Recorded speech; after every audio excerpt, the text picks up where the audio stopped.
سلام به یه ویدیو یوتیوبی دیگه خوش اومدین. اگر از ویدیوی پیج اینستاگراممون اومدین که میدونید جریان چیه و قراره درباره پسوندها و پیشوندها صحبت کنیم، اما اگر نه من براتون مجددا توضیح میدم. پسوندها و پیشوندها بخشایی هستن که به اول یا آخر کلمه اضافه میشن و نقشش رو تغییر میدن. مثلا پسوندهای اسم ساز به آخر کلمه ما اضافه میشن و نقشش رو به اسم تغییر میدن. For example, happy plus ness it becomes happiness which is a noun. happy صفت هست و وقتی که ness پسوند اسم ساز بهش اضافه میشه نقشش رو از صفت به اسم تغییر میده. حالا بریم سراغ بقیه پسوندا. پسوند ness رو که گفتیم. happy happiness, kind kindness. بعدی پسوند shen or jen. inform information, decide decision. بعدی پسوند meant. develop development, move movement. بعد از اون پسوند ity or ty. responsible responsibility, real reality. بعدی پسوند ans or ens. important importance, differ difference. بعدی پسوند ship.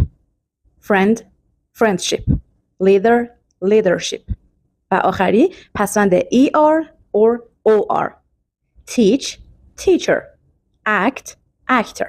اما پیشوندها به اول کلمه اضافه میشن و معنیش رو تغییر میدن. مثلا پیشوند this به اول کلمه agree اضافه میشه و تبدیلش میکنه به disagree که معنیاشون با هم دیگه مخالفه.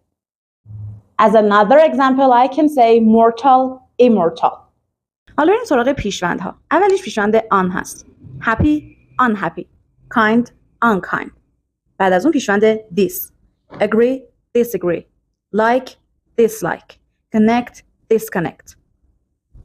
پیشوند بعدی پیشوند re هست. appear reappear, do redo, build rebuild. بعد از اون پیشوندهای in, im, il و ir هستن.